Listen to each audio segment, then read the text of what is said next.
TJ here from Comics and Us. I just wanted to make a quick note on the audio on this episode. It is bad in certain instances. I had trouble with the download files, and certain aspects of it I couldn't take out because of just with the files that I have. I lost a good portion of it, and this is all I could recover, and some of it is intrusive, to say the least. There's some buzzing in the backgrounds. There's just, it's not bad. It's not good audio quality, and not that our podcasts are full of essentially the best audio quality, but I tried to make it as listenable as possible throughout. But I did my best. I apologize in advance for the audio.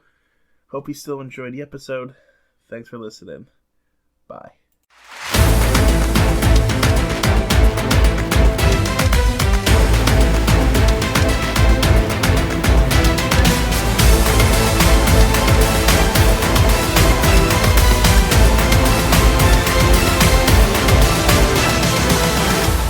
Hello, and welcome to episode 78 of Comics and Us. I'm TJ. And I'm Chris. And I'm Lumpy. And this is the review show that reviews comics chronologically. Kind of. Sure. You seem to have this problem. Yeah. Well, that's because he's doing 100 podcasts. Yes. I listened to another one of yours today, just for the record. Yeah. He don't know the catchphrase for the other ones either? No, he doesn't. I listened to your second episode of your movies one. Oh, okay. And yes, you what don't movie know was it? Spider-Man from like 1950. Oh, they're good ones. Right? Oh, no, I'm sorry, Superman. Superman. Yeah, Superman. Oh, was Serial? One of the serials? No, it was the pilot movie for the 1950 TV show. Oh, wow. I don't think I ever saw that. It's a watch. Yeah. I mean, I like the old Batman serials and stuff like that, so I think I would like it. Yeah, I mean, it's interesting. But, we're not here to talk about the other podcasts. Listen, we're promoting. We're promoting. What else you got? You got, what else? That's what I was hoping you would go into your, we're promoting. Superman and the Mole Men. Yeah, it's Superman and the Mole Man, episode 2 of that. I also just released episode... You know what? I don't know why we're doing this. You can't say just release, because who knows what if they're going to... Oh, I'm sorry. You're right. You're gonna I'm like, that's why I'm like, wait, what? You're going to have to cut all of this out. You're going to have to cut all that out. Okay. You don't have to cut it. 3. We can start again. You're just late listening to his podcast. Apparently, you're not a big fan of TJ. That's all. 5 years later, I listened to his second episode. I did not even think of that this literally may not be released for like a year or two. So. I was going to say, I just released episode 5 of this podcast. No, you can't say that. You definitely cannot say that. Why can't I? I mean, you can, because but they're going to be like, what the hell? We're on episode 78. So, we're ahead of the game. This is live, TJ. What if we do a live show? This is a live show. Yes, this is a live show. If it was a live show, we'd be covering something else right now because you're ruining the magic. Well, guess what? It doesn't matter because this episode won't be released for another 2 years anyway. This is true. We hope. They'll cut all this out. So on this cover, I have a question. Hold on, before we get to there, before we start, I didn't even tell them what we were covering yet. I'm just getting us back on track. We are covering Batman number 15. It is the February-March issue, released March 1943. The executive editor of it was Whitney Ellsworth. Cover artist was Jack Burnley. The first story was written by Jack Schiff, penciled by Bob Kane, inked by Jerry Robinson's George Russo's, lettered by George Russo. Second story, written by Don Cameron, penciled by Jack Burnley, inked by Jack Burnley and Ray Burnley, lettered by Betty Bentley. Third story was written by Bill Finger, penciled by Jack Burnley, inked by Jack Burnley and Ray Burnley, lettered by Betty Bentley, and the last story was written by Don Cameron, penciled by Bob Kane, inked by Jerry Robinson's and George Russo's, lettered by George Russo's. Now, Lumpy, you can talk about the cover if you want. All I heard was a bunch of Burnleys and Bentleys. That's all I heard. I had just a question. Okay. On the bottom left-hand side of your cover, what is there? Mm-hmm. So that's interesting. First, explain the cover, and then I'll tell you what's there. Okay. So, Batman and Robin are on the beach. It looks like there's a chest of bullets, and Robin's feeding the bullets. Yes, into a machine gun, Gatling gun, mounted on the beach. Yeah. Yes. And Batman's firing it. Yes. So, what it says down in the corner, because I have the problem too, and I found it, because there's just a red box down in my corner. They sent it here. That's why mine says it. No, mine has the words. Does it have it? You want to say what it says? It says, keep those bullets flying, with an exclamation point. And then it says, keep on buying war bonds and stamps. Yep. Wow, I can't believe they censored it on here. Well, I guess because it says keep bullets flying, maybe. Because Batman's firing a gun.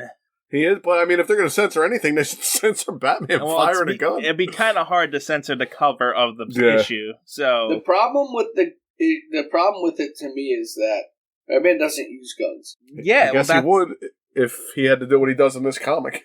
Oh my god, this entire comic. This comic is terrible in every way. Really? Oh my god, I like this one a lot. No, I mean not terrible as in bad. I mean like Batman and Bruce Wayne do some terrible things in this comic. Oh, yeah. No. Yeah. This is not... I feel like it's not even for kids anymore in this comic, to be honest with you. Not this one. The one's nightmare fuel. The one is nightmare fuel. Yeah, but I did if you're in the middle enjoy of a war, the stories. I liked all the stories in this one. I'll start off right with that. I have a major problem with one of them. Okay, but I did. I enjoyed every one. I didn't have a problem reading them. I've blew right through them. I liked every story in this comic. And but you'll ruin it. TJ will ruin it, so thanks a lot. TJ will ruin it. But just so everybody knows, again, we always complain about it being very wordy. This was good, but every story was... wordy, yes. Wordy. Like, it's a lot to read. I felt like there was some different artwork, too. It was a lot brighter in some of them this time around. I was going to say, I'm going to get to that, I know we'll get to it, but yeah. Yeah, because I feel the same way. All right. So, yeah, but the cover is very simple. Just, they got... Know what I noticed? Or is that just in Detective Comics? That they got rid of that circle with Batman in the top corner. I think that's just Detective Comics to let you know Batman's in that. Okay. I mean, he's in every one of them anyway, but... All right. Okay, and the comic's still 10 cents if anyone's curious. Yeah, we're waiting for that to go up. And yeah, all right, let's move into the actual comics themselves. The first one is called Your Face is Your Fortune. And, all right, it just forewarned, every one of these open and splash pages has a scroll of text.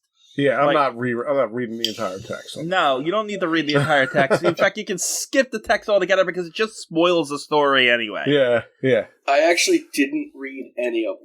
Really? I read every one of them, and each time they spoiled exactly what was going to happen in the comic. I started to read this first one, and I was like, I'm annoyed by this. I'm not reading these little recaps that they put on the first splash page. I'm not doing it. Yeah. So I didn't read them for any of them. I like the little synopsis of the story. Gets you prepared. It spoils everything that happens. Literally. Anyway, Uncle Chris, go ahead. What's happening on our opening splash page? All right, so we got a yellow background with the regular Batman and with Robin the Boy Wonder logo on the top. It says Bob Kane. And then we got a cat riding a giant cat. Apparently Catwoman's still wearing her mask, her cat mask. Yeah. Yeah. So she's riding a giant cat, like, through the air, and the bat plane is chasing the giant cat, and Batman's standing on the wing. Yes. That's exactly right? What's happening. Now, what is around her waist or something? What is that? There's like chains with little stars on the ends of them. She has a jewelry box. Jewelry box, yeah. With a whole bunch of people's necklaces like hanging out and shining. Spoiler. I know what that is now. But she is on a flying cat. Yeah, that's what did the cat jump or did it fly? I mean, it's a giant cat. It could be standing on the buildings. It could be jumping, but it's a giant cat, and spoilers, it's not canon. No, it's not canon. And she's got like a reins around its neck like a horse. Yeah.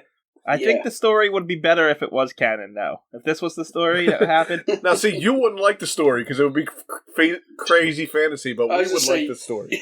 You would tear it apart, and we would love this one. I don't like stories that aren't canon. You don't like splash pages that aren't canon, is that what you're saying? I don't like stories that are dreams or in alternate dimensions or... Why, you don't have dreams at night?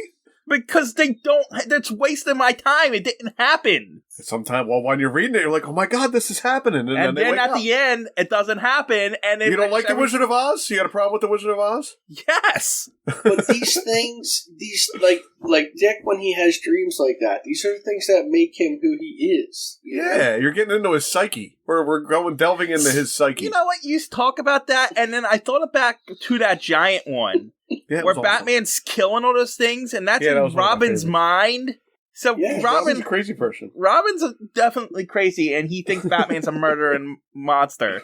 Well, because he watched Batman murder a lot of people in the beginning there. That's true, too. He probably at a very young age. Batman he watched Batman kill a lot of people. And then he stopped. So he knows that anger is still lurking inside Batman, and that's what he dreams about. Whatever. Let's get on to the comic proper here. We open up with a woman named Elva Barr waking up and going to work. And she's works in a salon. She goes to work? Yeah. And right away I noticed that if Batman has anything to do with her, he has a type because she likes to wear a weird hat. I noticed that right away. She does. She does have a weird hat. She's got that same Peter Pan hat on that I was going to say, it looks like Linda Page's hat. From the last one, yeah. I didn't even notice it. I guess I'm just used to the weird hats. Yeah, I don't know. It's always the main female in the beginning has a weird hat on. Maybe it's just her being fancy. Yeah, maybe. Anyway, so she goes to work. She works at a salon, and then she comes home. And then the narrator's asking us, "Who is this beautiful girl?" And then he spoils it and says, "Yes, you guessed it. It's Catwoman." I didn't guess it at that point. Would have never guessed it. I really didn't think because they were calling her Elva Barr. I had no idea it was Catwoman. I'm like, who is this? I guess she's going to be a girl that knows Catwoman or something, but no. I was just so confused. How can they... the narrator just assumes this is Catwoman, but they don't give you anything that says not up to this point. Elva Barr is Catwoman. All right, and I was like, who the hell's Elva Barr? Because her name's Selena Kyle. Was her name established? Her name was Selena Kyle already. Okay. Yes, I think this Elva Barr is just her working name. Her alias. A couple times when they call her Elva Barr, they put it in quotation marks. So I guess that means maybe it is. So even when they first do it, Elva Barr is in bold. Yeah. But they put it in quotation marks sometimes. You see the name. Yes. But they do that. Chris, Lump, I don't know if you ever noticed, but they do that with every name. In this one, they do. I don't know if they do it in every comic. I just noticed it in this one. Wow, I noticed because they did it with Linda Page on the next one. I'm like, okay, I thought they were just emphasizing Elva Barr. But honestly, they put some other words in bold too, like falling in love is in bold, and they wrote Bruce, Batman, Bruce. Almost every time Bruce is in bold too. Okay. I guess I just picked it out because Elva Barr was not actually the same right. name. So. I guess you were supposed to guess that she was Catwoman because she has a cat. Or because they showed the Catwoman head in the first splash page. Well, that too. That's possible too, but, they could have given you a different character here. You're right, but she does feed her cat. Her second panel, she got a cat, so. Yeah, so anyway. So we cut over to a beauty contest for beauty salon operators that Bruce Wayne just happens to be a judge of. It's a weird thing. Beauty salon operator beauty pageant. Yeah, I think they got a little bit of an edge, don't they? Because they know how to put their own makeup on and stuff. Yeah, I guess. But I mean, if you're only competing against each other, is it really an edge? No, it's not an edge then. I don't know. Do they just have random beauty contests for different occupations for women? I mean, this is the 40s, so maybe. I have no idea. And my bigger question is Bruce Wayne just on all the panels? Bruce likes chicks. He's a playboy with nothing to do. Everybody else is busy, so they know they can get him because I guess he's not doing anything. Bruce in the 40 digs chicks. That's it. I'm a chick magnet. Anyway, what's her name? Elva Barr? Is that what it is? Elva Barr. Yeah. Elva Barr wins the beauty contest, but Bruce notes that, hey, that's Catwoman, which is kind of a flaw in her plan, revealing her identity that she was Catwoman so early. It's kind of weird because they see people all the time without their, outside of being the bad guy, and they never notice them. But he picks her out right away. I mean, of course he does. Yeah, because he likes her, that's why. Yeah. Yeah. But, so he tells her that she won, but he's suspicious of her. But Selena Kyle, or Elva Barr in this case, is fallen in love with Bruce Wayne after one conversation. Well, you know why? Because she's so used to having a hots for Batman, she don't pick up the voice, but she knows she likes it for some reason. Yeah, that's true. That's what I felt about it. Yeah, she was already, trying to get a hold of some Batman, and this is as close as she's getting. Which is kind of weird in this story, as we'll get to. But yeah, it's. Yeah, there's some bad stuff that happens. Yeah, there's some weird stuff. Yeah. Anyway, we cut over to Linda Page the next morning reading that Bruce Wayne chose Selena Kyle, or Elva Barr, as the winner of the beauty contest, and she doesn't think she's so hot. And she gets mad because she thinks that's who Bruce thinks is beautiful, but he was a judge. He had to pick somebody. True. Yeah, he didn't pick the blonde, though. Yeah, true. Then we cut over to Wayne Manor, where Bruce is still talking about the Catwoman, and Dick's like, I don't care. Why don't you go do something about it? Why do you keep talking about this? Dick's kind of being one of them. Yes. Instead of talking so much, how about doing something? Like, he's like, get away from me. Yeah, Bruce. but I think I was under the impression that Bruce has been nonstop talking about this for, since it's happened. And Dick's Dick's just tired of the whole Catwoman. Yeah. Every time they encounter her, he lets her go. That's what I was going to say. Dick already is tired of hearing about Catwoman. Every time they let her go, Bruce probably talks about her for a month. Right, he just rambles on at home about how beautiful she is. Just shut up, do something. I got a quick question before we get further, and I never looked it up, but you guys might know. I thought Linda Page was a redhead at one time. Am I confusing her with somebody else? There was somebody else before, too, wasn't Julie there? Madsen. Okay, but she was black hair. Maybe? I think Linda Page has always been blonde. Okay, that's why I must have been confused, because it was Linda Page to start. Then he was dating Julie Madsen. No, or was Julie first? Julie was first. Okay, all right. I was getting it confused. When I was reading this earlier, I was like, wait a minute. Julie was introduced when she was kidnapped by vampires. Yes. Who was his fiance? Was that Julie? That was Julie. Julie Madsen. What happened to her? Fiance. She became a movie star and was almost killed by Clayface, and then decided she was going to be a movie star full time, and then they just decided that they weren't engaged anymore. Yeah, because if Bruce isn't going to be someone or do something with his life, then she can't be with him. Yeah, essentially. Is that really? I don't remember that. Yeah, kind of. That's kind of. I don't remember exactly, but that's around how it. Yeah, they weren't the exact words, but that's basically what she told him. If you ever decide to do something with your life, I'm still interested, but since you're not going to ever do anything but be a playboy, I can't. Huh. Wow. Yeah, so she went on to Hollywood and Bruce stayed in Gotham. Alright, so then we cut over to the salon where she continues to do his stuff, but we find out that she actually is doing this for a reason. She's putting special ingredients in the mud mask so she can make masks of the people that she is doing the salon for. She's also got microphones in the chair to get their voices and stuff, so she's going to be donning a disguise soon enough. Don't they all? Yes. Yeah, well, different kind of disguise. Batman and Robin are suspicious, so they go and follow her. And so she's walking down the street and she buys a mannequin toys of Batman and Robin. Which I thought was weird. I thought so weird, but I thought this line was what was it? Maybe it's Batman. It says, see, the Catwoman even has a soft spot in her heart for us. She must have her form. Yeah. Because if you like Batman and Robin... If you like Batman and Robin, God, I guess you're just a good guy. You can't be a bad guy and not like Batman and Robin. Meanwhile, Robin is beating around that corner, throwing up on the side of the building. But she slips something to the guy she bought the toys off of, and they notice it, and so they follow him to a bowling alley? Yeah, and they stop following Catwoman. Yeah. Right, they let her go. Yeah. Yeah. Anyway... But they pretend they're looking for somebody else, and they just harass this poor guy. And beat the crap out of him.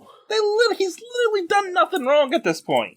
No, they're shaking him down, and they rob him of his note. Yeah, they take his note. They pickpocket him. They're shystering him. And then they're like, oh, maybe you're not the guy, but there are 2 thugs in there and said this is their chance to get Batman. So they attack him, and then Batman pulls the guy he's harassing in front of him and lets him get hit in the face with a bowling ball. In the face. And it bounces off the guy's face. And then Batman uses them as a bowling ball and throws them down and knocks over some pins. And another guy. Apparently the other guy was down the bowling alley for some reason. Or he threw the guy down there. Yeah, but there's another guy down there. Oh, he threw him down there at another guy. I don't know what the other guy was doing down there. He's probably slipping and sliding, though. Meanwhile, Robin knocks down another guy with a bowling ball, and then we get a strange panel with Robin looking like he's about to pull this guy's pants down. Yeah, the guy's laying on the ground with his rear end up in the air, and Robin's got he's putting that note back in his pocket. I think. Yeah, I know what he's doing, but that's not what it's not what it looks like he's doing. No. Anyway, I'm confused by this scene, but I don't want to talk about it. He's gonna show him justice. Yeah.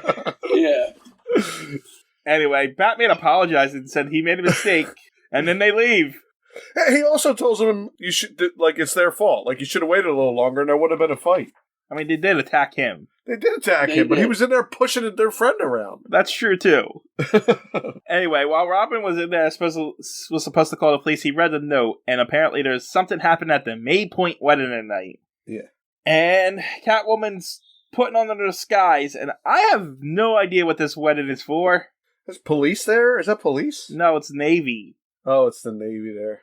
Well, no, he's a Navy captain. The guy who's actually marrying her, the woman, is a Navy captain. Okay, so his name's Maypoint, I guess? It must be, yeah, because it's the Maypoint wedding. This is her marrying a Navy captain. That's why all the Navy guys are there, and they're giving him the sword salute that they walk through and stuff. It's a Navy wedding.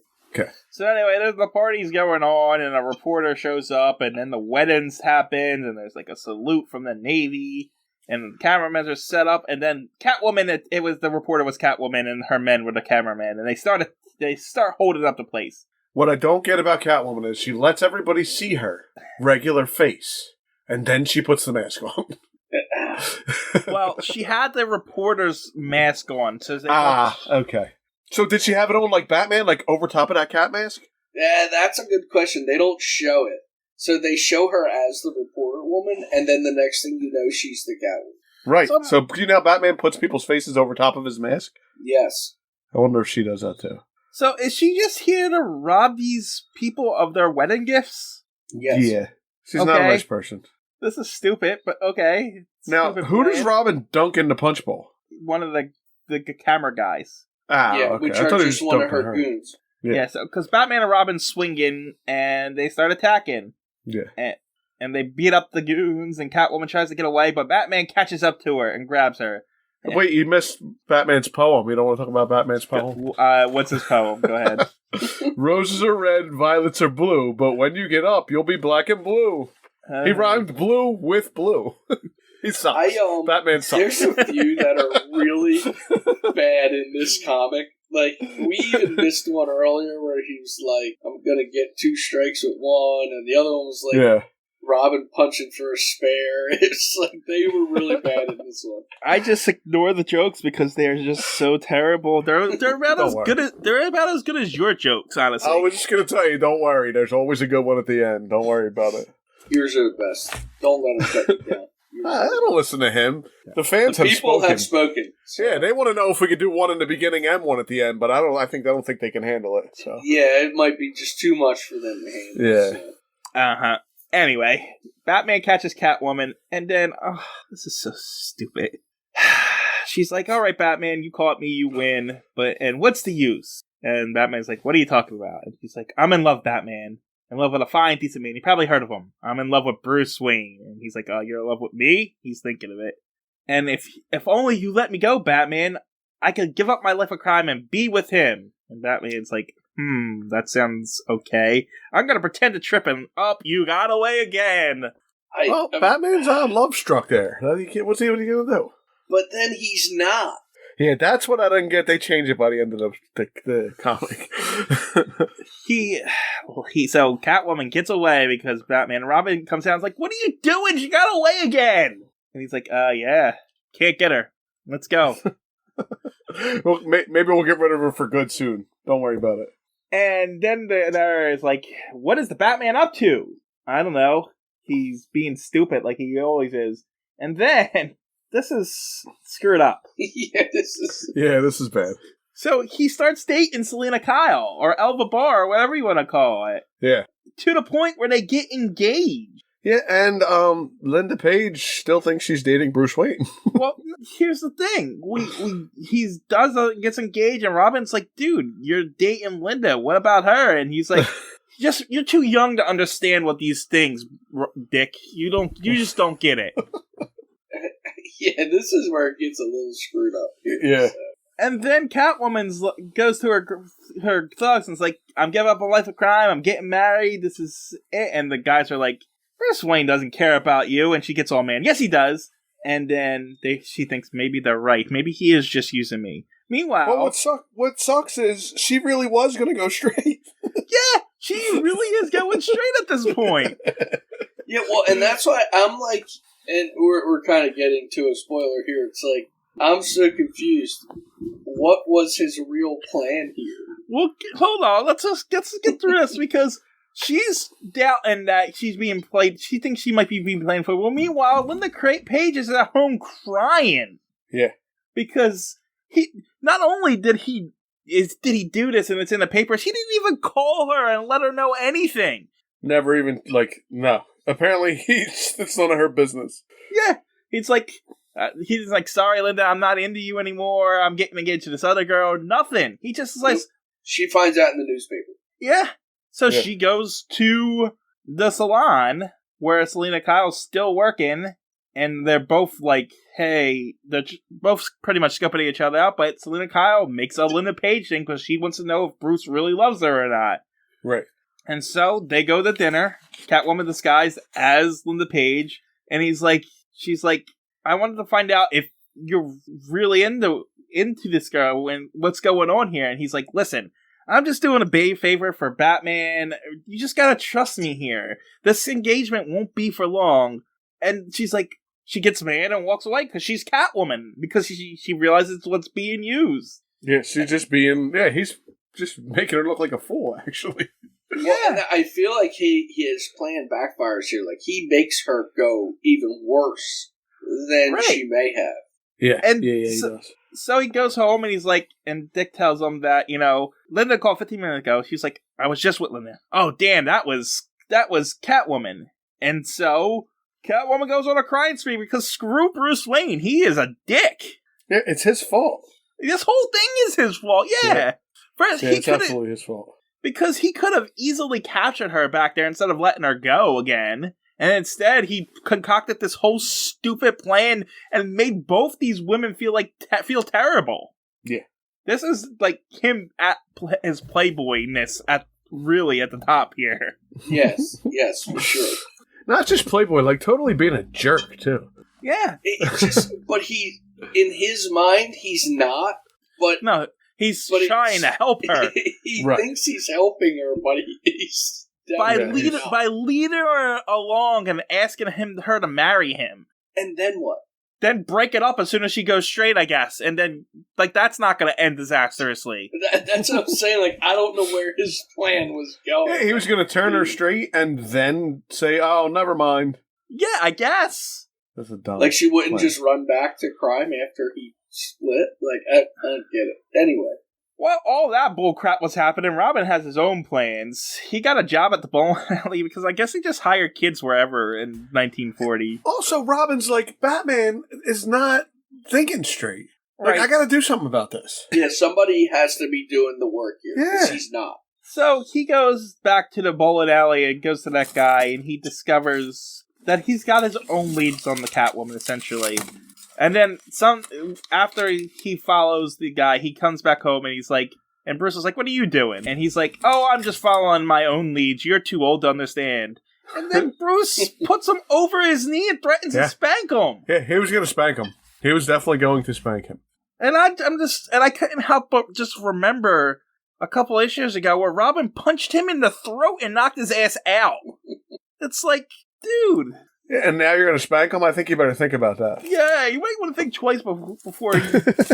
But anyway, so they, Robin tells Bruce that Jim Jones mentioned that there's some kind of thing being held, and meanwhile, I guess they're at a show of assorted animals. I don't know what the hell this is. It's, people brought their pets or something. Yeah, it's like a pet show to show off all their extravagant pets and how good they are. And I don't know. There's a parrot, a lot of dogs. There's a penguin for some reason, just so they could throw a penguin joke in there. Just so they could say penguin. I think Bruce brought his penguin. No, because Robin's like, "Why are you hanging out with that penguin? We're not looking for him." Yeah. I just assumed that because Bruce is there. Right. You thought he brought the one from the Yeah, he's like, I had to bring my pet, so here's my penguin. I don't know. Anyway, Catwoman's dressed up as an old lady, and I guess her plan is to now steal all these exotic pets and ransom them back, I guess. I think she's only taking the dogs or something. Something about the pedigree dogs at the end. I'm not positive what's going on here. I don't know either. I don't know. Her plans are really stupid up to this point. Honestly, every time I see her plans are stupid. She's going to steal the jewels. At least she's trying to steal jewels and you can sell them, but now she's stealing wedding gifts and pets. Yeah, this one kind of doesn't. So the wedding thing actually is probably even better than jewels to me, because usually at a wedding, people give quite a bit of money. Like, there's cards and stuff there that could be, you get to open presents. Amount of cash. And you get to act like you're surprised. Yeah. It's like Christmas. Yeah, but that I understand. Yeah, but that was an elaborate, well-guarded wedding. Like, yeah, that was not the wedding you go to. You go to, like, that was you were not going to... I don't know. If she pulled it off, it was a big score. She went through a lot of work only to get spoiled 5 minutes in by Batman and Robin. That's all I'm saying. If Batman wasn't there, she would have won. But Batman's always there. It's Gotham. Yeah, but they don't plan for that. Apparently, no one plans for anything because they don't know Batman. Like, they're like, if who they are you? did, they would just go commit the crimes outside of Gotham. But they're not. They're doing it in Gotham. Anyway, she's stealing animals right now. Which is stupid. She's stealing animals. And then Batman and Robin show up and there's another fight. And then the parrot says something that distracts the guy, which allows Batman and Robin to continue to beat them up. And then Catwoman runs away and trips over a bunch of cats that are just wandering around, and then she's caught by Batman because of irony. Catwoman trips over. Isn't it ironic? Don't you think? This isn't ironic. It's coincidental that it just happened. There's nothing ironic about this that happened. Poetic justice. But she catches. Batman catches her and she says, you always win, Batman. And she's like, well, I'm afraid I can't help you, Catwoman. You're hopeless. The only place you'll go straight is in prison. That's messed up. You're a dick. And then he's sent her to prison. And then he's glad, Bruce is glad I hope, and he hopes Linda will forgive her. I hope she doesn't. You're a dick. Yeah, you definitely don't need forgiving. Because that was not a nice thing you did. And then the narrator is like, how long will Catwoman be behind bars? Until we need her again next time. Until we need another story that we don't have. Yeah. Until we get tired of the other ones. That one, I don't know. I liked it. I liked it the first time around. I still liked it even the second time. Like I said, the only real crazy part to me was the animal thing. That didn't make any sense. I don't know why they did that, but... Because they could get cats involved, that's why. Yeah, she had to trip over the cat. Yeah, they gotta get cats involved. So, let's see. Appearing in Your Face is Your Fortune, Batman, Robin, Linda Page, Catwoman, also as Elva Barr, Jim Jones, and then all these single appearances that I don't remember even hearing their names. Grace Arnold, Mrs. Guild, and Mrs. Lord. So, that story really just made me not like Bruce Wayne, honestly. Yeah, Bruce was not a nice person in that story. And I took it a little differently than that. Like, to me, it actually just made him look really stupid. Like, he was as dumb as the criminals he fights against. Like, his plan was as dumb as everybody else's. Like, yeah, but in the end, it worked, didn't it? Like, he got her locked up, though. But it was also just cruel. It was cruel. And I get it was cruel, but in his mind, he wasn't trying to do it to be cruel. He actually had himself convinced that this was the road to hell is paved with good intentions. Yes, exactly. And that's what I'm saying. I think more it painted him as dumb. Like that. This was one of the stupider things I see. Well, that's what they wanted to pave him as, but it was just mean. It was mean. It was the meanest he was the Linda Page. Yeah, I know. That's what I'm talking about. It almost seemed like he was having fun doing it to these women. Like he was doing it. He was, being not nice to either one of these ladies. But don't worry, it doesn't matter because she will get over it. Like Catwoman's a criminal, and I get it, but Linda Page did nothing. She was just a victim in all this. And he couldn't tip her off in the beginning. He's got to let her ask about it before he actually decides. Hey, I got to do a favor for someone. Just ignore the papers. It's not true. Yeah. Yes. That's not fair. And another thing that bothered me is the title of this story made no sense. It had no bearing on it. Your face is your fortune? Yeah. What did that have to do with anything? Well, she was stealing the rich people's faces. No, she wasn't. Oh, yeah, she was she was making masks of their faces. She made a mask of a reporter's face. It had nothing to do with fortune or anything. She just used that mask. She made the first mask of the rich ladies. But she never used that mask. Well, they didn't put it in the story, but you got to assume that she was doing more than just the one. I'm just saying, she was a hard-working woman in the beginning who was constantly doing. She must have made more than one mask. I guess. I don't know. They didn't do a very good job explaining any of that. You got to read a little deeper in the story. No, you gotta let your imagination take over. I'm not. It's not my job to do their job for them. No, but it's our job to talk about it. So it's our job to pick the damn story apart. That's for sure. Yeah. In my mind, in my story, in my head, when I read it, this was ongoing. She had made many masks. It wasn't just one. Well, that just makes Batman even dumber for not coming upon it sooner. Well, he has to let her do a whole bunch before he goes to catch her. That's the way he does it. Whatever. On to catch her. It's just like everybody else. Oh, let me wait until they commit a whole bunch of crimes before I go do anything at all. That's his MO. That's how he does things. Whatever. Just talk about the opening splash page of the next story. Done with that story. Batman's beating up a guy with a gun. There's two thugs laying on the ground. And there's a kid shaking Robin's hand. Yeah, this one's called The Boy Who Wanted to Be Robin. Yeah. And I swore I seen this exact story before, but it's not the same. You probably did see it somewhere exactly before, just not in Batman and Robin. Well, no, I felt like this story was told in one of the comics, but it wasn't. It was the kid who had gone bad, and Robin talked him into going good. I thought that's what was going on. I'm like, oh man, I already read this story. No, this one's a little different. Yeah, it is a little different. We open up with a suspicious-looking man staring at us from a creepy panel. He's creepy. He looks like an old-timey movie actor or something. I was about to say, he looks like he's in the wrong comic. He looks like Humphrey Bogart or something. He looks like he should be in a detective comic, an actual hard-boiled detective one, you know? He's drawn real well. They drew him so crisp. Like, they drew this, whoever did this really took the time.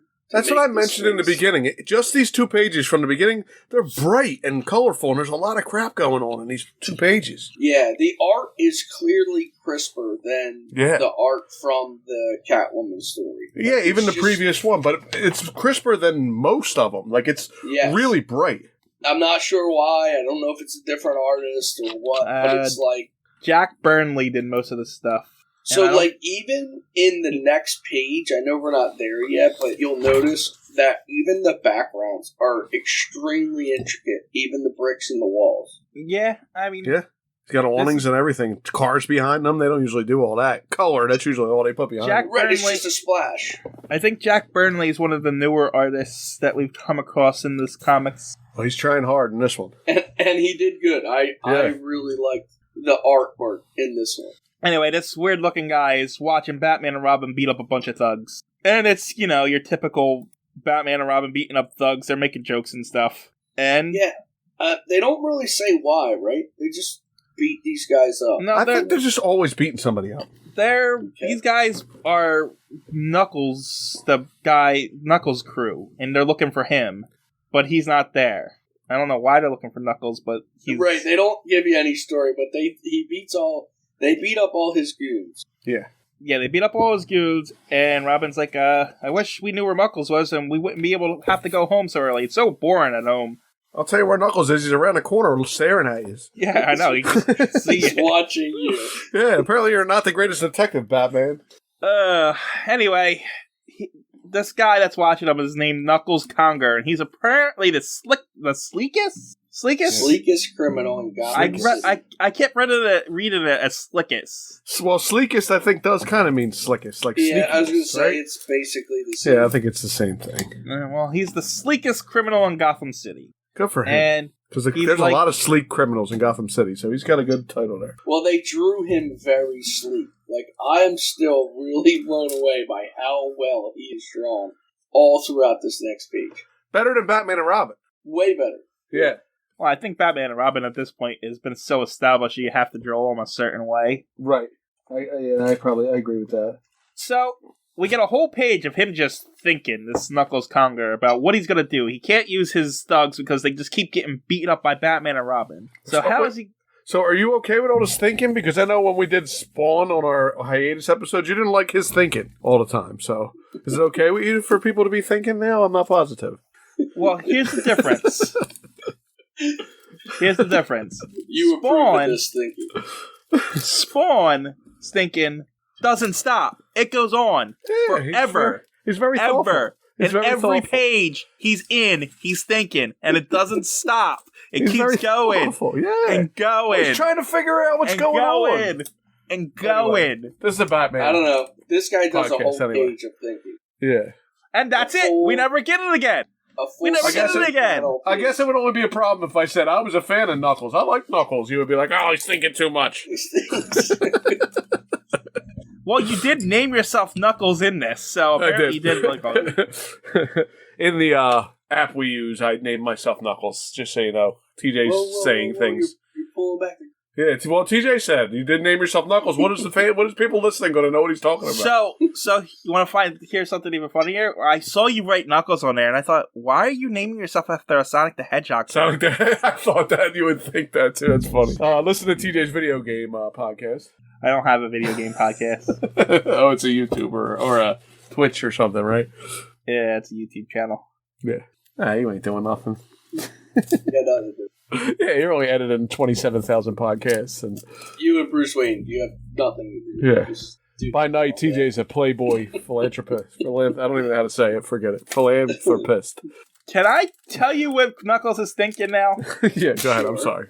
I apologize. So he's thinking about how his thugs aren't enough to take down Batman and Robin, and how he's going to stop them. And he comes up with the idea. If Batman can use a kid, why can't I? So he goes out and finds a homeless kid. So he's like, if Batman can just pick up strange kids off the street, so will I. Why not? What the hell? And that's exactly what he does. Is he wrong in that thinking, though? What, that, like, why does Batman have a kid and I don't? That kind of thing? Yeah, if Batman's okay to, like, pick some kid and take care of him and use him to do his bidding. I guess. Why can't I know this guy's doing it on the bad end of it, but it's like, it's not much different than what Batman did. The shame is the kid, he starts to tell the kid that they're going to be good. That's what the shame part is. Yeah, that's the difference. He does do that. You didn't hear that, did you? I heard every bit of it. Every second of it, yep. Sorry, go ahead. So he goes and he finds a shoe-shine kid who has dead parents and he's homeless. And I don't understand why he's not in, like, a home or, like, an orphanage. Because it's the 40s. They're probably just like, that kid's homeless. Let him go on the street over there. We'll get him to shine our shoes, that little weirdo. I guess. Yeah, I mean, he's doing a job. He's trying to do it on his own. Making money shining shoes. Well, so, what's his name? Knuckles shows up and has a shoe shine. He says, here's some money, kid. You want to come work for me? Essentially. We're gonna... Pretty much, yeah. Because, and he's like, what, like Batman and Robin? Because he likes Batman and Robin, this kid. He's like, yeah, we're gonna do it just like Batman and Robin. Exactly like Batman and Robin. Uh-huh. But first he asks him if he's athletic. And he's like, yeah, I used to do track in school. So this kid was actually in school and stuff. His parents died, so he just lives on the streets now. Yeah, that's what happens. If your parents die and you don't go to school anymore and you live on the street. That's it. Okay. So, again, in the 40s, it's not that uncommon. Like, my grandpa didn't finish. He never finished 8th grade. Oh, yeah, I believe that. Like, you know what I mean? He just eventually, and his parents didn't die. I mean, they did split up, and eventually he was actually put into a home. But him and my uncle used to rob the milkman, and then they would sell the milk after they stole the milk out of there. My Uncle Jimmy actually got caught inside the milk truck, and my grandpa took off. So it's not that far-fetched for these people to actually be kind of doing this back then. Yeah, but it's just a little unbelievable because this kid seems like he was okay at one point and in school, and then he just disappears on the street. No, he's not in an orphanage or a home or nothing. Yeah, once his parents died, I mean, it seems like that this was a fairly common problem. There was a lot more kids that were, a lot did end up in orphanages and stuff, but my thought is that a lot didn't. A lot just kind of fended for themselves. And they made it work. I just always took it as they would be put in homes. If they didn't want to be there, they left. Yeah. Well, and again, this kid maybe he didn't want to be there. He does. That's not how That's not how it ends up. Yeah, I understand what you're saying, but the kid didn't want to be in the home. He's living on the street. He ends up in the home.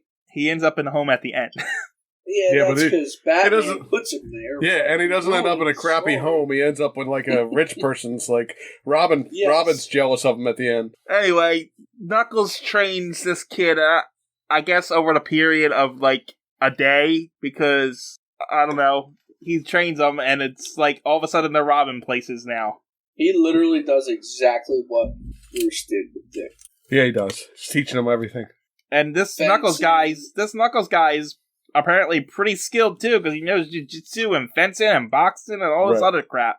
But so they start robbing places. He tells the kid that these are all crooks, and we need to go get all the fake jewelry and the money because there's counterfeiters and stuff. And they even build like hang gliders and stuff, collapsible hang gliders, which was really cool actually.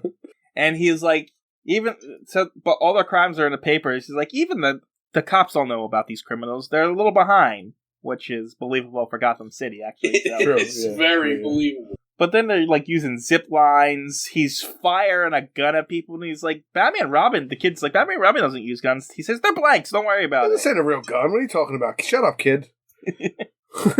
Just keep stealing stuff. I mean, just keep serving justice. Just keep taking the bad guy's stuff. Yes. And then the kid's like, maybe, I don't know if Knuckles is on the level. And this is like the most telling narration I ever saw. Narrator says, if you're beginning to think that perhaps Bobby hasn't been too bright, remember that he is in the hands of the man whom the Batman himself termed the slickest. Say he says slickest there. Slickest, yeah, it does say slickest there. Termed the slickest criminal in town. Remember, too, that Bobby is a small boy alone in the world. So, which makes me think even the writers think, okay, this kid's being a little stupid. We need to explain this. Yeah, let's just tell why he's not as stupid as we think. So they were having trouble with this story at this point. But so after about 1,000 robberies, Batman and Robin read it in the paper, so now they can do something about it. Well, yeah, but that's how they find the stuff out in the paper. Right. So, I'm sorry, Dick and Bruce did. So they get in the Batmobile, and they go to the financial district, because that hasn't been robbed yet, and hey, they're there trying to rob the financial district. Oh my god, how did they know that? They just stumble upon this stuff. I think Batman's superpower is luck. That's what I think Batman's superpower is. Right place at the right time. Yeah. Anyway, they rob the place, and the kid's like, something's funny about this, and Knuckles is like, what do you mean funny? Nothing, only, I think you've been kidding me here. And then Knuckles snaps and starts choking the kid. He does. He tries to choke him out in the car. Yeah, But then he apologizes real quick because he sees the Batmobile. He says, drive. And now this, 12-year-old kid's driving the car? Yep. And so Batman and Robin chase them, but they use a hook to grab a light post so that the car crashes, and Batman and Robin goes right under him. What was it, like expandable hooks? Like, this guy's got all kinds of gadgets. He's got as many gadgets as Batman does. Yeah, but what was his plan here? They're just going to stop the car. No, he's going to hang over them. And then he's going to drop down. I don't know. That's what they do. They drop down and they run over to a bank. Listen, whatever it was, it worked so far.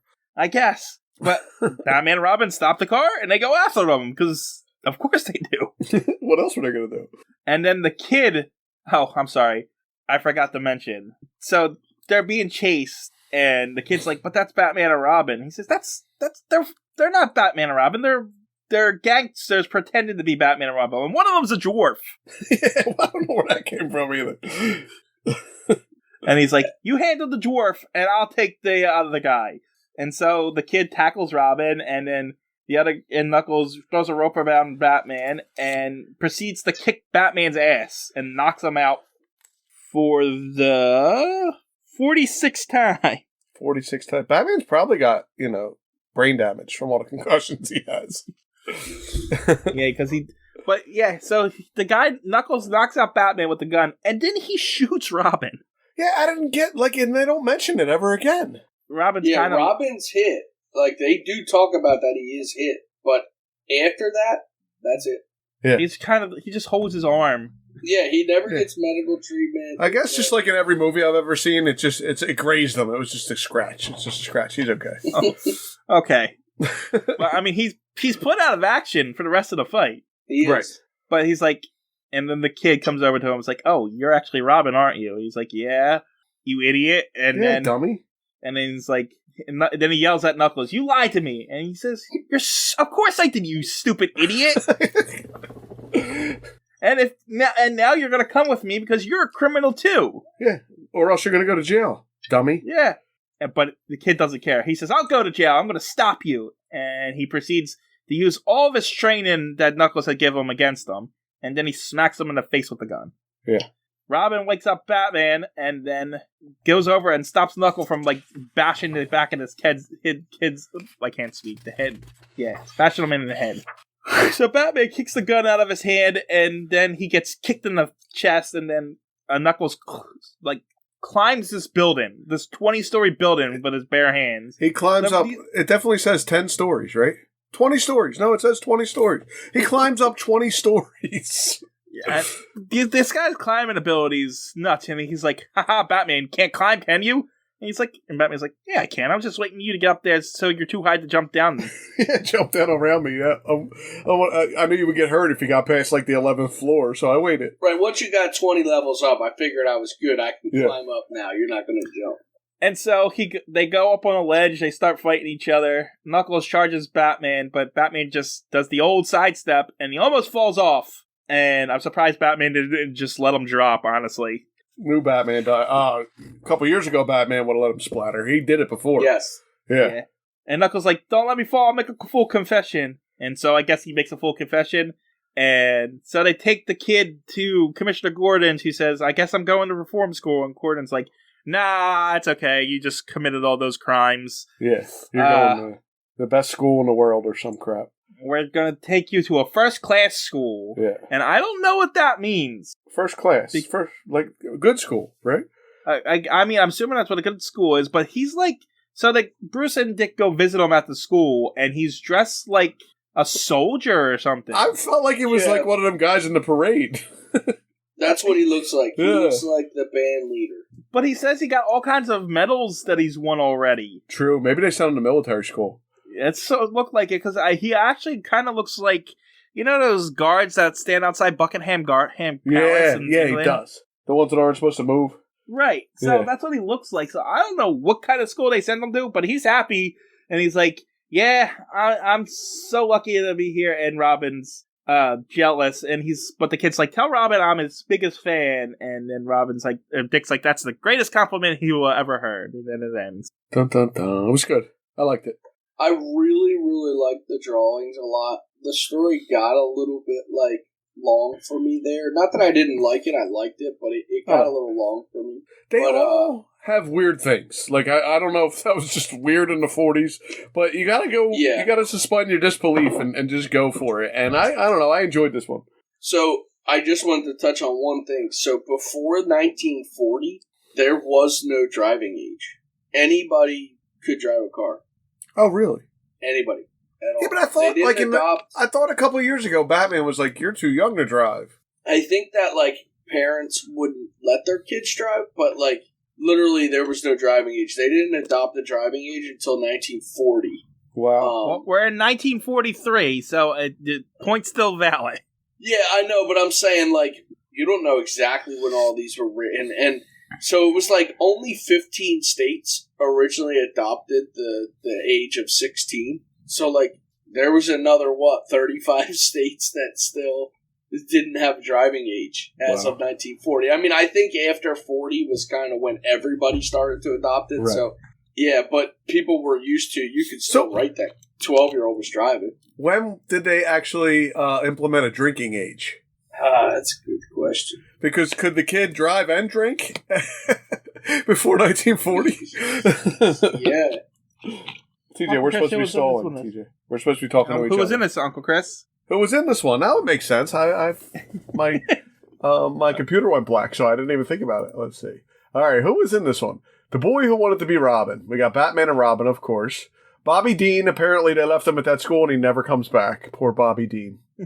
That's just a shame. That's the last time they see him. They go visit him one time and that's it. Yep. We're not dealing with you. We did our job. Yeah, that's enough of you. And your stupid uniform. Antagonist, Knuckles Conger. That's his single appearance. And somebody named Spike. But I don't know which one was Spike. Maybe Bobby Dean joined the Boy Commandos that got murdered.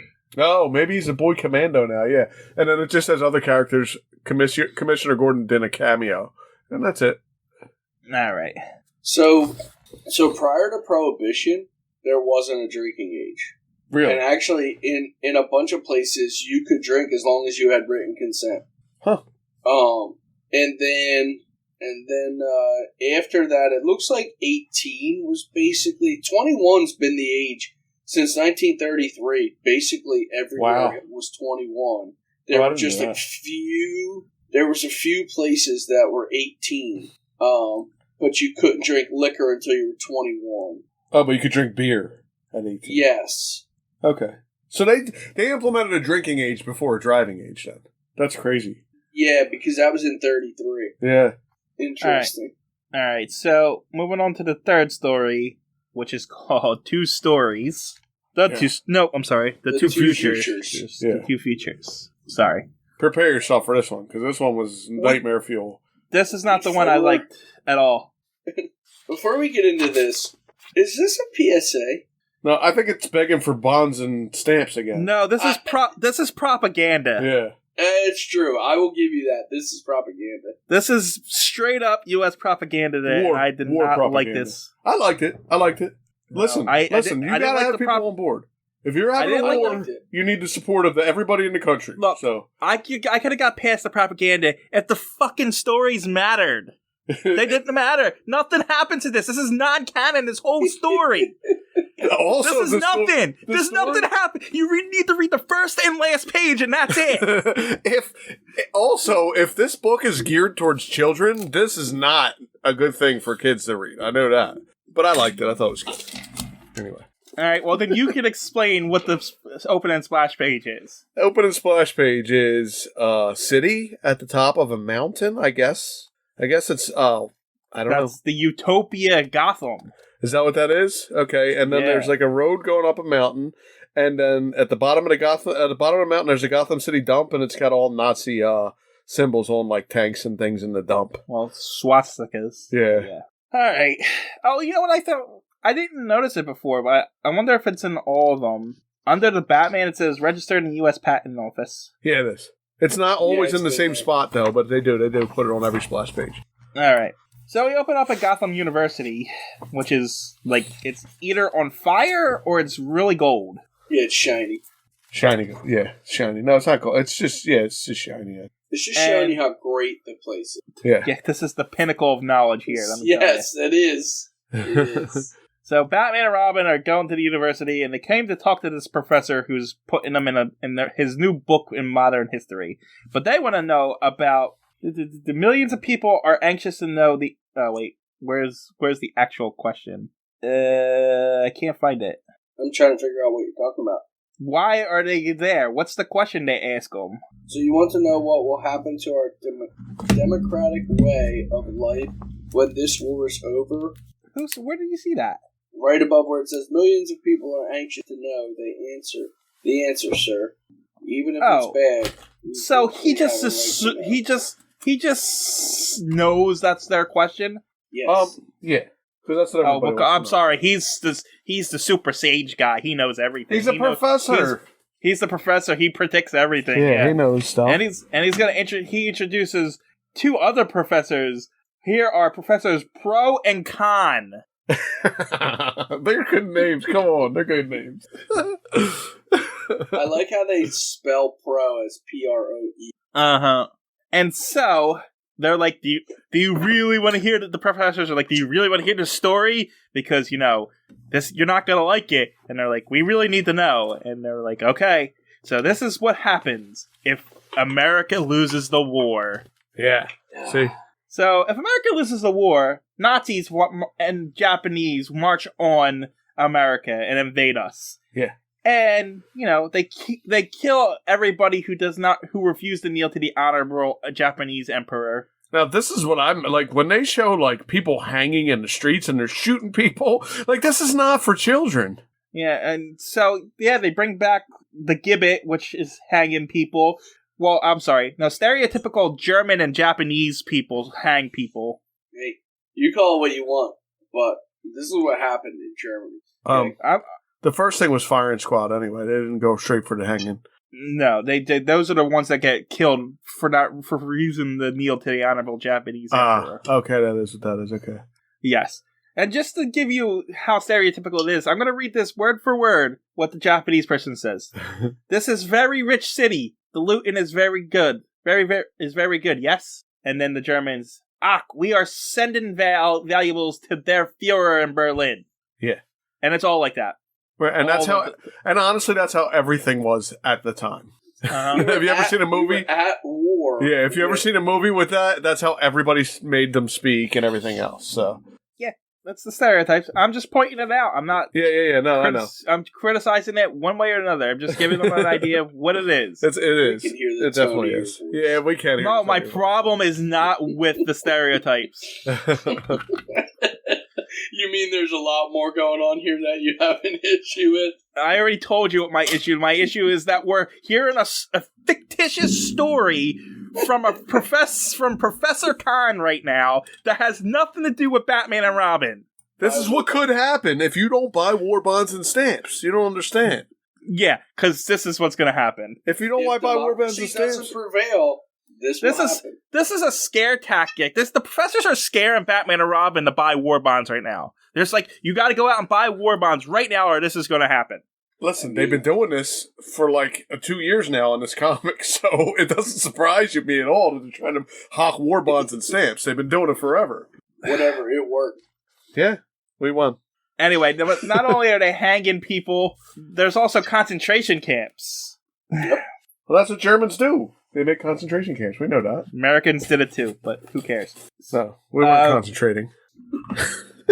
So we get the story of this kid trying to bring his mother and little baby brother food because they're not feeding the people in the concentration camp. Oh my God. And I guess he hasn't been caught yet, so...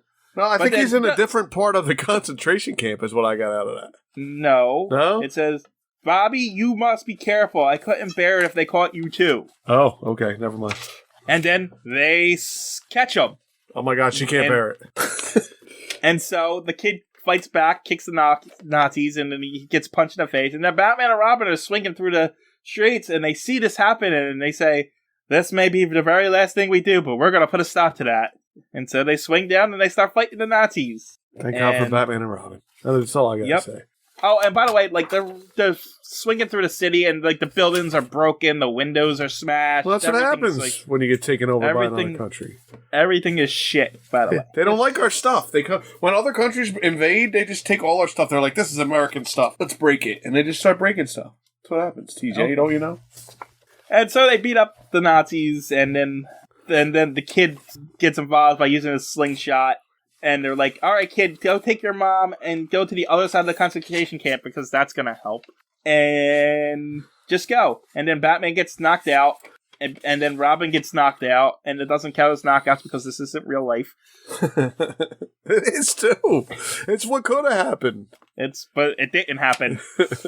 And so they take Batman and Robin down into a basement and tie their hands behind their backs because they haven't broken out of harder situations than this. There's one guy guarding them, and there's a cactus they can heat up to escape. No, but what you don't understand is this is all stuff coming out of the professor's head. He doesn't know what they really can and can't do. That's fair. It's true, right? Yeah, none of this is actually happening, TJ, if you don't remember. Yeah, I know. In case you didn't notice, this really isn't happening, even though it pissed you off. So, here's you're right in all of that. So, Professor Khan's created this story, which means he doesn't really think very highly of Batman and Robin, because they need this. He creates this whole new character, this kid, Bobby, to save the day for them. Yeah. He's like, you guys suck. We're going to have to create a kid to save his mom. So, Bobby shows up, and he hits the one Nazi guarding him with a slingshot twice and knocks him out, and then this is enough for Batman to reach the Nazi's bayonet and use it to cut him free, and then I guess the bayonets were made of super metal because it's enough to break the bars in the window. And it was just made of stronger metal than what the bars are made of. Yeah, because that's how that works. And so Batman squeezes out this tiny window that is like 3 sizes, is too big for him. I just love how mad you can tell. I know, but this is why I've gotten a little quieter because I'm just listening to TJ's anger at this point. Neither one of us are talking because you're so mad about this story. I think it's a good story. It's a nice story. I just am sitting here like waiting to come in and talk, and I'm like, he's just so mad. And you're like, nah, forget it. Let him go. Go on, TJ. So Batman leaves his cell and he tells Bobby that he's a hero, and Bobby's all like, "Yeah, great, I'm a hero now." And so, Bobby's got a plan too. He's like, "I see a car over there. We can all escape with that." And he's like, "All right." Batman's like, "Go get your mom. We're gonna go steal that car." And so Batman and Robin take down some Nazis. They get another flight, and they get in the car, and then it's a jailbreak. Everyone gets in the car, and Nazis are shooting down prisoners as they go and stuff like that. And then they run over a couple of Nazis as they go as people are still climbing on. But then Batman and Robin jump out of the cars so all the others can escape and slow them down. And they throw a bayonet at the one tire, which causes the car to explode for some reason. Yeah, it crashes into a light post and explodes or something, and I don't know exactly. Lump, don't get involved. You're going to get yelled at.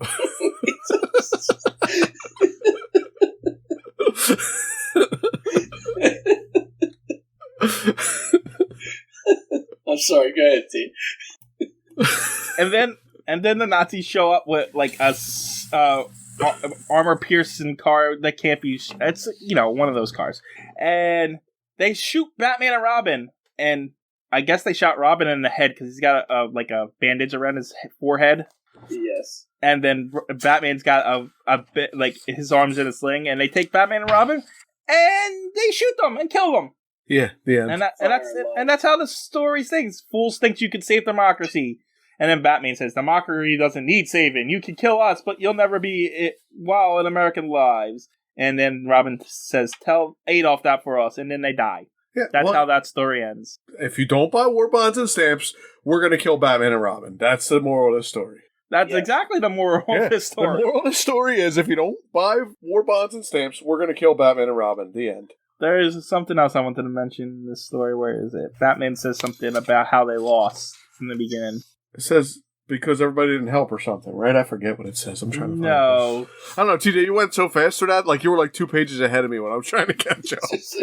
I kept looking, and he just was going on. I'm like, oh my God. I'm afraid to mention who was in this one because he's going to yell at me, but we're not done yet anyway. But Batman says, our army did its best, Robin, but courage couldn't take the place of overwhelming guns, tanks, and planes. So that's how we lost to the Nazis. Listen, you can have as much courage as you want. If you don't buy war bonds and stamps, we're never going to make it.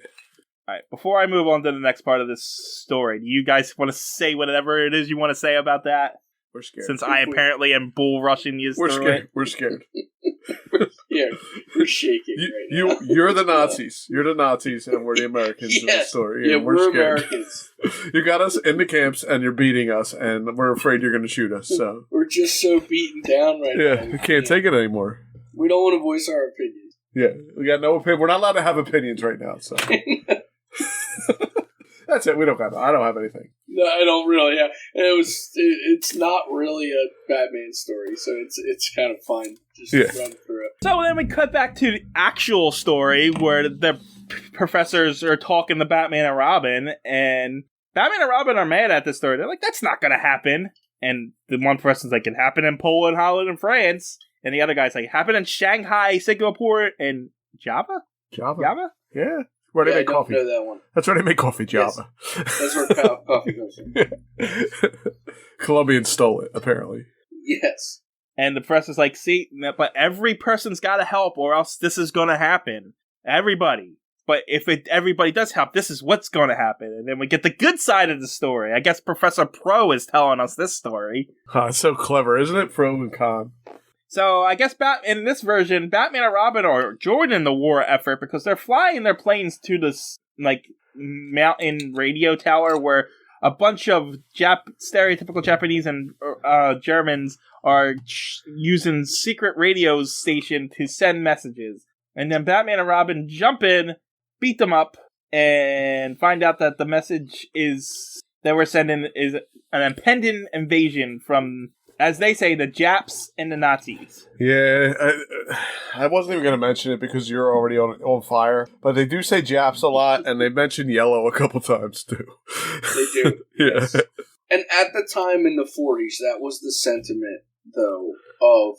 Well, I don't know, and I'm sure that it was a very big sentiment here, but it was the sentiment for the people we were fighting against. Like, it really, really was. If you talk to guys who were in the war and stuff, like, even now, the Japanese were hated over here because of Pearl Harbor. Yeah. Yes, 100%. It was the sentiment. And we did get, hit pretty hard, and people needed to be angry. So, I mean, it was a way to keep people angry. Like I said, I get all the things in here. That's not what's bothering me.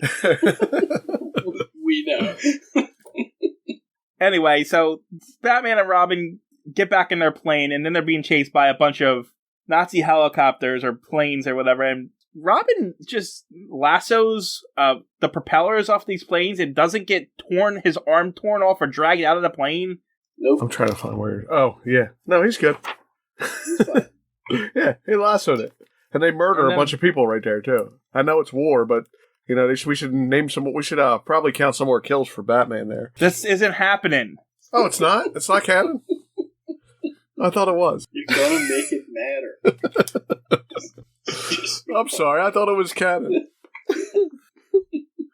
So, they blow up a battle cruiser thing, and Batman and Robin just destroy a whole fleet, essentially, of enemy soldiers. Yeah, they crash them into each other and stuff, and then they fall down onto the battleship, and everything's dead. And then later, the newspaper says the Axis surrender. Now everything's all perfect and good, and no one ever has to fight in war ever again because they beat the bad guy Nazis, right. and they got a golden city of utopia, and that's how it's going to be when the war ends. Yeah, and then Superman's parents are listening to the radio. He calls her Martha. Bruce Wayne's mom is Martha too. Why did you say that name? That's what happens in that stupid movie. Kill Martha!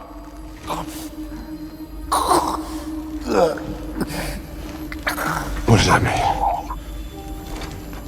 Why did you say that name? I love, you probably never saw Justice League, but the whole premise in the middle of that movie is Batman and Robin's mom have the same name, and that's why they become friends. Batman and Superman. Batman and Superman's mom have the same name, and that's how they become friends.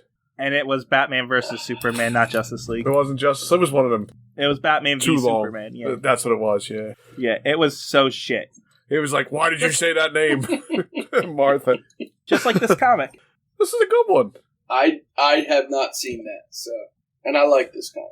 Anyway, we cut back to present, and the professor's like, Batman and Robin are like, oh yeah, see, that's right, that's the right future there. And the professor's like, right, now every American has to fight for it. And so pretty much go buy some war bonds, because that's exactly what happens. Because Batman and Robin go to a stand and buy some war bonds and stamps. And then they go to a salvage and I guess donate metal, rubber, and paper. Yeah, we gotta make bullets and stuff. Do your share. Put your money in war savings, stamps, and bonds. And Batman said, give me as much as this much money I have in my pocket will give me. And Robin's like, I already went to the limit, but here's some more. And then salvage means salvation. Save all rubber, metal, and paper.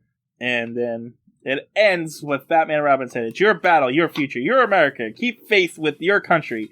Work and save for Uncle Sam, and it will be your victory. It was a nice story. USA. Yeah. USA. USA. Okay, so who was in this one? I'm afraid to say. So that story was literally Batman and Robin going and talking to a professor and then going and buying war bonds and stamps.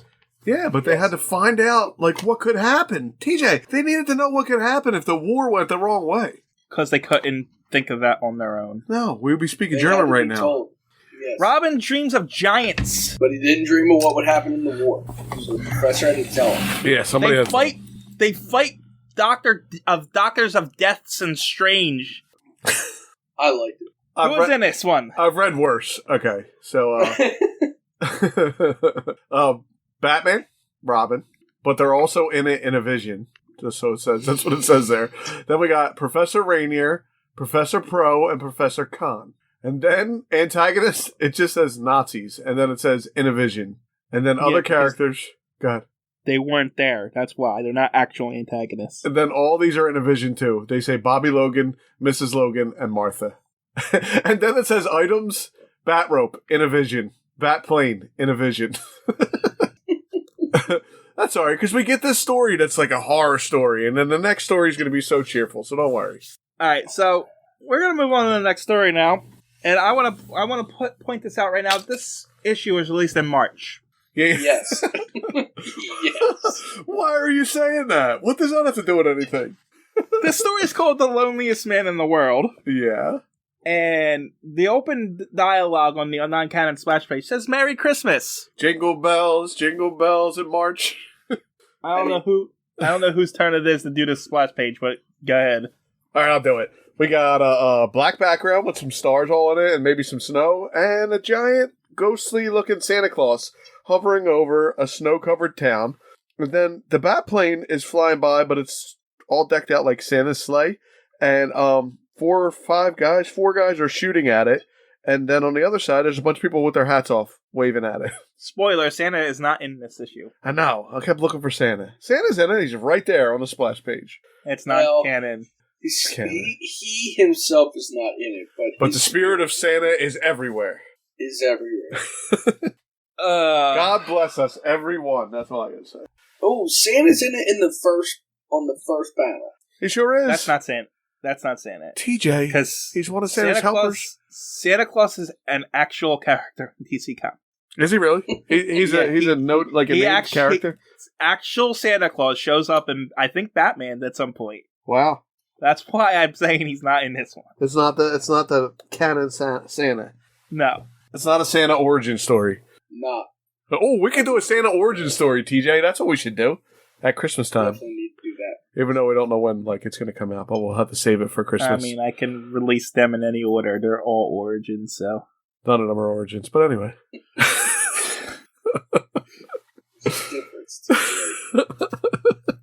We open up with Christmas caroling. Christmas. Yes. And just making it matter. I know. Listen, it's Christmas, TJ. Calm down. It's Christmas. This is a Christmas story in a March issue of Batman that we're reviewing at the end of January. After the Nazis. After we just went through all the Nazis. Yes, after we reviewed a bunch of Nazis. They had to throw this in to lighten up the mood. Yeah, they're fixing stuff. I don't think they succeeded, because this one's kind of bad, too. Really? I like this one, too. It made me feel all warm and fuzzy, like it was Christmas all over again. I love this. Yeah. So it opens up with carolers and people donating money to the Santa guys on the street, and people wishing everyone a Merry Christmas, and Bruce and Dick are out buying presents, and some lady knocks a present out of his hand, and he punches her in the face. No, but they actually, Bruce says it happens all the time though. Like it's been happening since. Yeah, I know. So I'm wondering if he's like tripping Robin on purpose. He's like, watch this, kick him, knock his presents out of his hand. But they notice that there's a kid sad by a light post, and they go up to him and say, "Hey, what's wrong?" He's like, "My mom's sick and stuff," and so they give him presents and money and say, "Hey, this will make her feel better." Yeah. What if his mom's got cancer or something? Here's $10. Get her food. She'll feel better. Don't worry about it. She'll be fine. Yeah, go buy her dinner. I mean, it'll still make her feel better.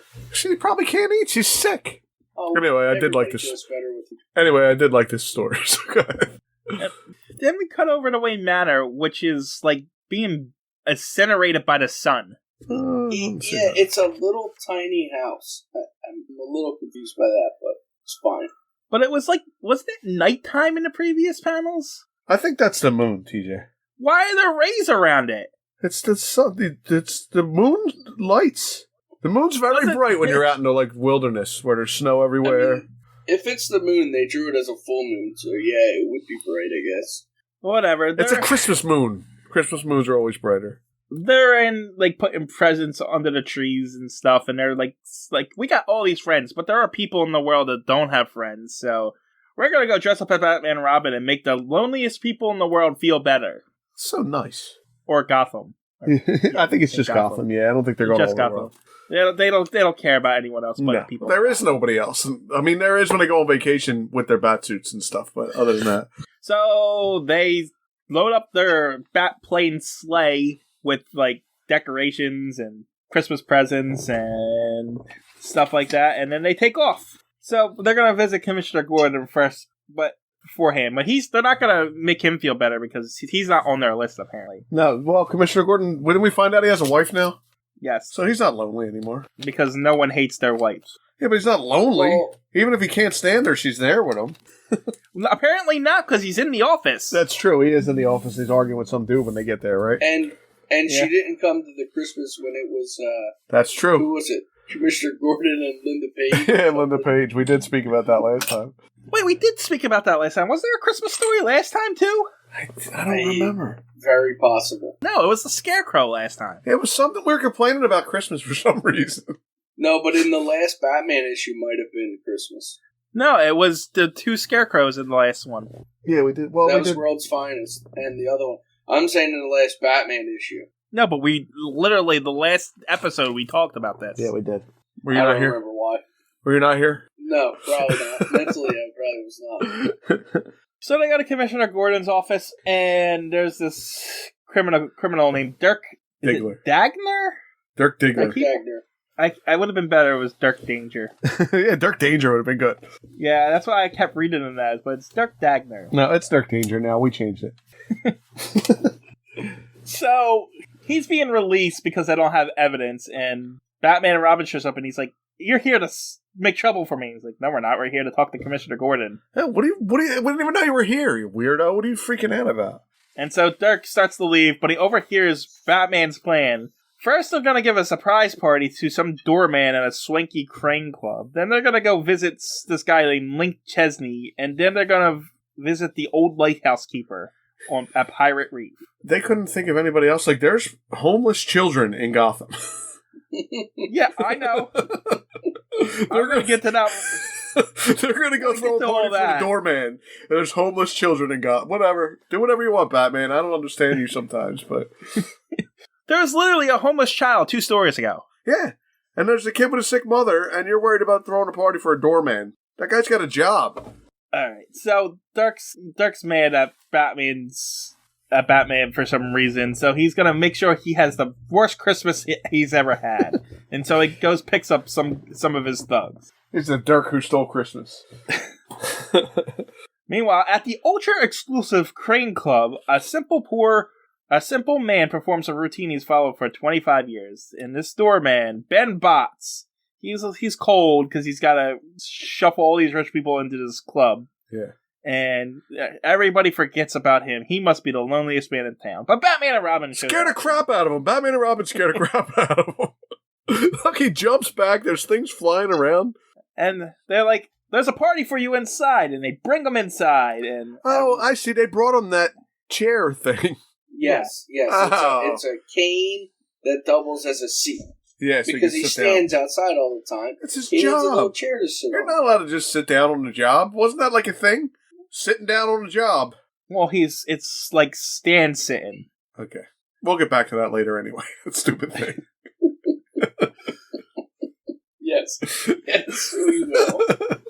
Anyway, Batman brings him in and says, hey, this is Ben Botts. Everyone, you forget about him every year. And now he's going to be in this party. And everyone's like, okay, hey, Ben Botts, how's it going? And then Ben Botts' boss shows up and he's like, oh no, I'm going to get fired. But no, he says he apologized for not appreciating him. And he's giving him a raise. The guy's a doorman. I'll bet you these people don't forget about him. I bet you they tip him every year. Yeah. I bet you they tip him every day. Probably every day, right. But at least at Christmas time, no doubt, they tip him. So they didn't forget about him. And then Ben's so happy and he starts to cry. And then... Oh, poor Ben. Then Dirk shows up. Dirk and Danger. It's a hold. He's holding up the place because the doorman's not outside. If the doorman was out there, we would have had this problem. Yeah. Yeah. So he was holding it up, and Batman and Robin can't do anything because they're going to shoot. And then then Ben's like, "Oh, why did I let the Batman drag me inside? I'd never let these crooks get past me.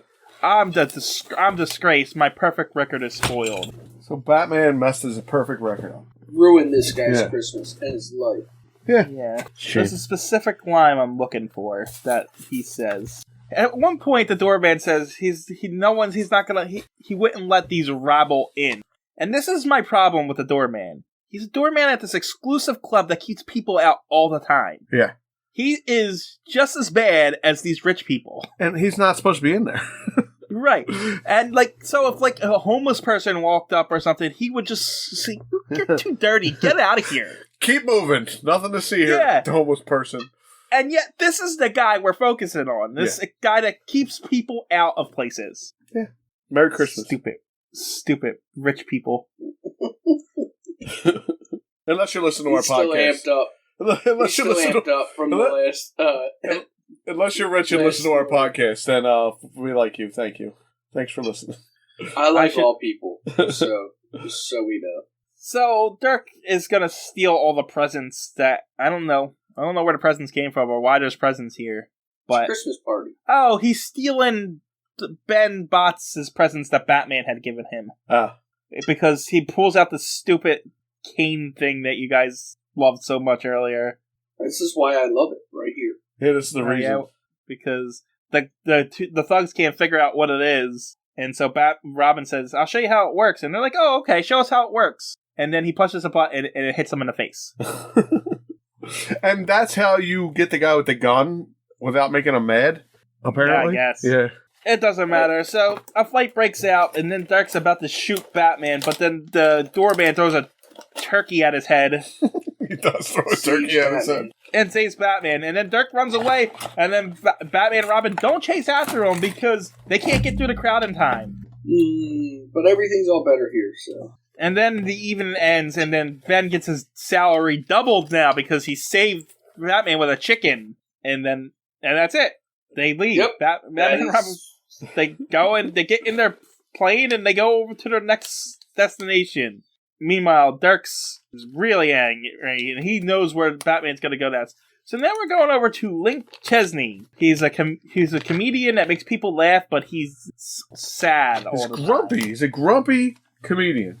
Yes. And he must be the loneliest man in America, he said. But, so Batman and Robin show up and say, "Hey, guess what? Stop being grumpy." Yeah.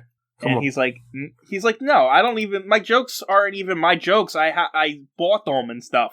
Yeah, somebody can just come steal his jokes. Yeah.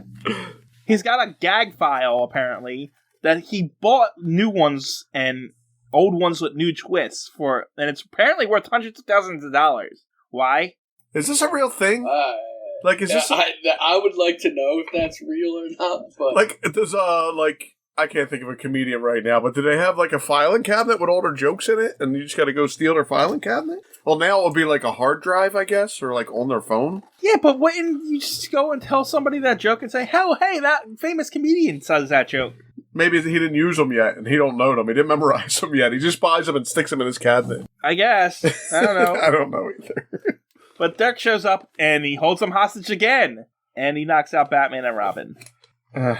For the 75th time. Yeah, he knocks out this Dirk guy. Like, they should have beaten him up by now. He should be in jail right now. Yeah. Anyway, that's Batman knockout number 47, and Robin knockout number 31. This one was the story that was weird to me. I don't know. This one was just like... You know what? I think I got all pumped up from the first two, and then they all just seemed to be okay after that. Yeah.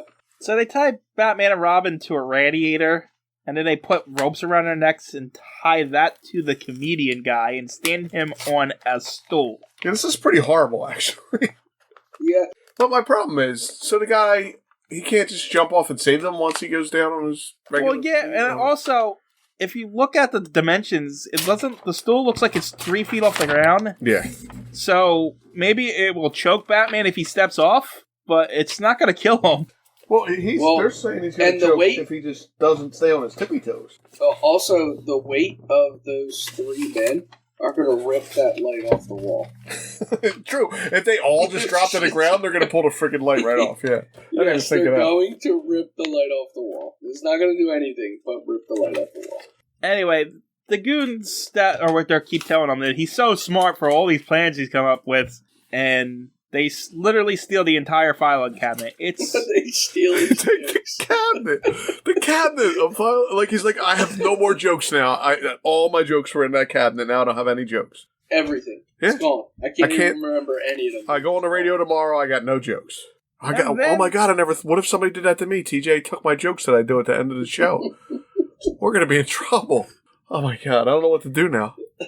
We're gonna steal your filing cabinet. I got news for you. You could just tell, like, a knock-knock joke going to be better than most of the ones that you're doing. You have no taste. Anyway, Dirk and his crew go to the last place Batman was going to this lighthouse, to this lightkeeper, who is also lonely and sad because I guess Batman and Robin are just stalking people and just know exactly who's lonely. I was thinking that too. Are they like, why they got these people's houses like phones tapped and stuff? And, you know, isn't Lighthouse Keeper like a job? Yeah. Like, he gets paid for that. Right. But do they live there? Like, I don't know how it worked in the 40s. I can't imagine they do that now. They could probably turn the light off and on their phone now. Whatever. That's what I mean. Yeah. It's like, and it's Christmas. Don't they get the day off? I mean, I think someone's always got to be there, but I thought they had a couple people. Somebody always is there, but they do it in, like, shifts usually. Alright, whatever. So Dirk shows up to the lighthouse and he's like, "Oh, I'm here to visit you because you're so lonely." And he's like, "Oh, you want to know how the light works?"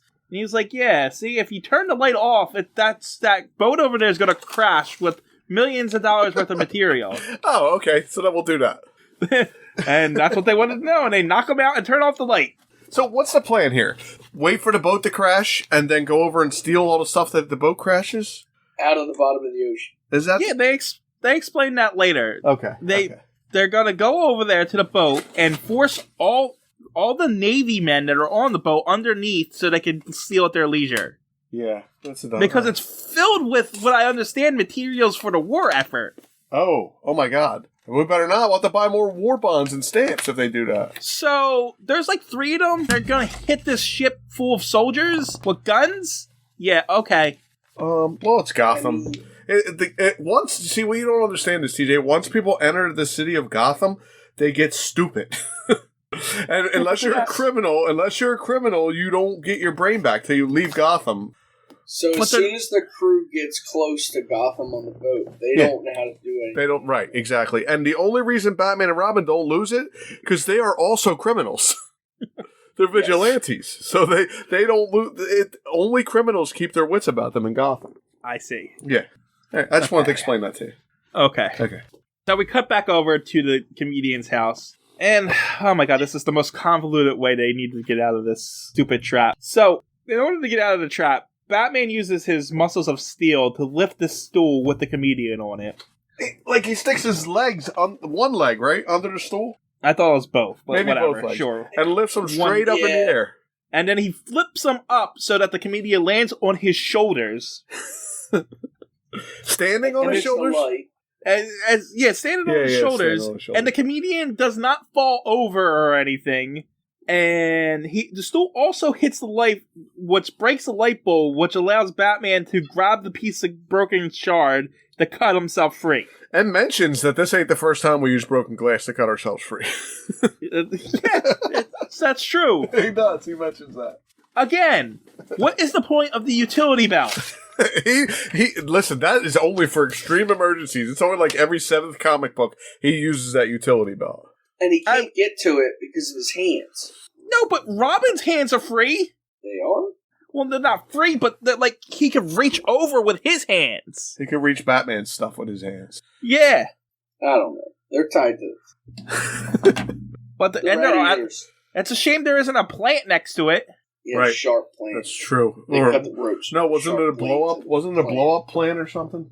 Yeah, it exploded when it got hot from the radiator. Yeah, that's what it was. It was an exploding plant.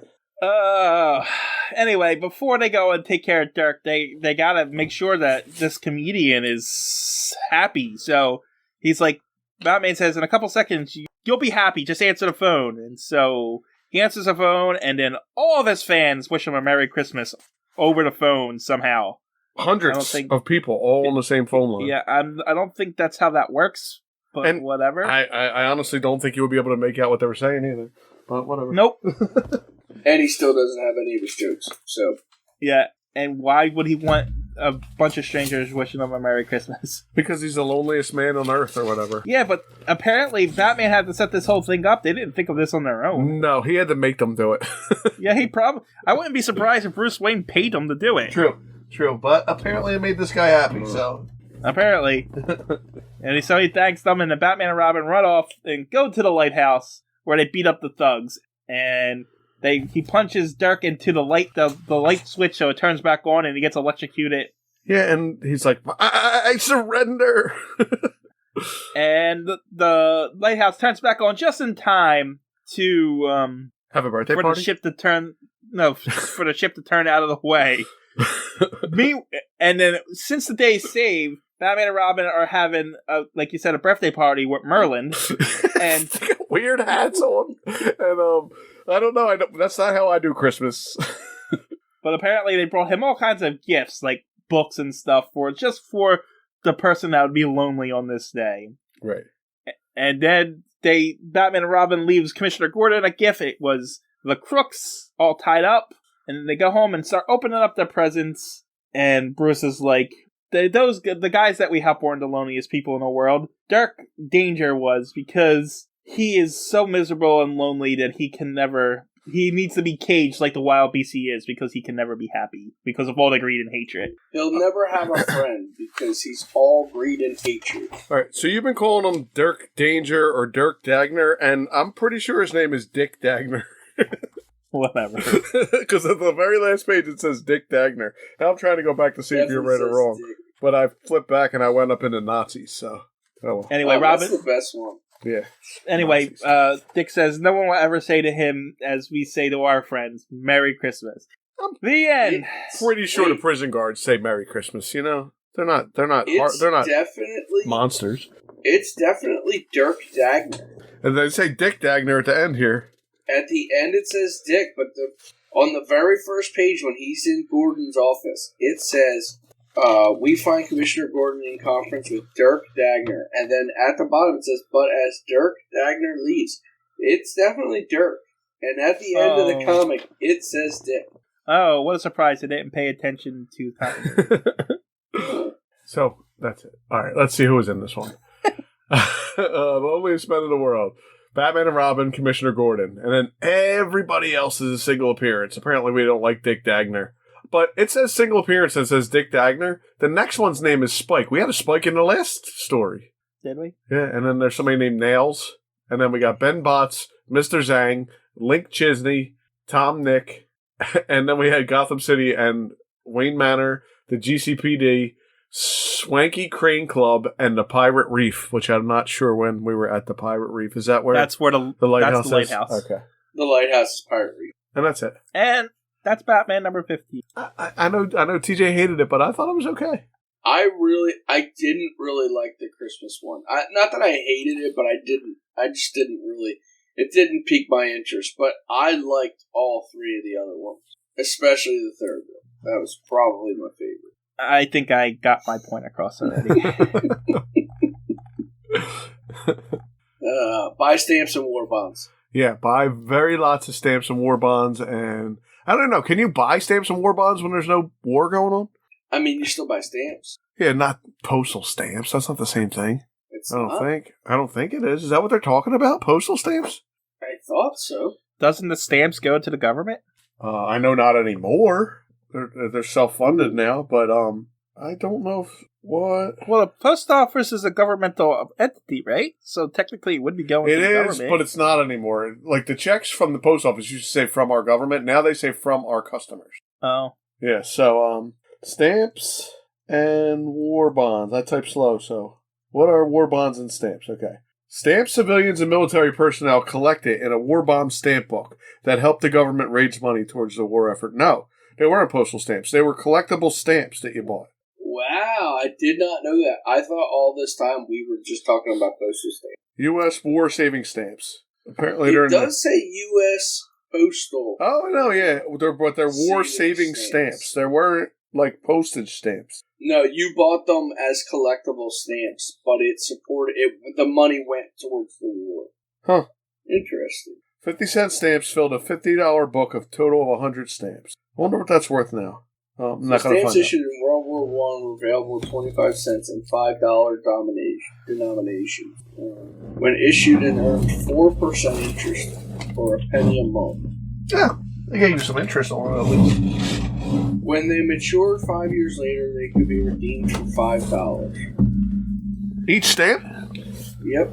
Oh, wow. A 25-cent stamp you could get. All right. So, we're going on 2 hours here. That's it? So wait, what about war bonds? Tell your stupid joke so I can stop this podcast. Well, now I can't because I don't have any stupid jokes. I only have gold. That's all I have. So, from the first story, what happens every time Batman sees Catwoman? Wait, are you telling 4 jokes? What? I'm telling one joke right now. Okay. What are you saying 4 jokes? Because you said from the first story. No, the first story. That's what I'm just saying. I'm saying because I'm Selena Kyle there. What happens when Batman meets Catwoman every time? What? The Dark Knight Rises.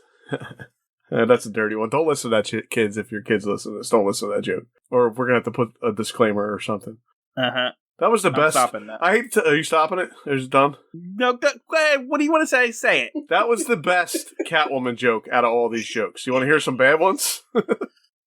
Why did Batman turn Catwoman into the police after she gave birth? Because littering is a crime. What do you think about that one? What did Catwoman get fined for? Kitty litter. These are the jokes. See, I made the best one. I used the best one. Your fans may be slightly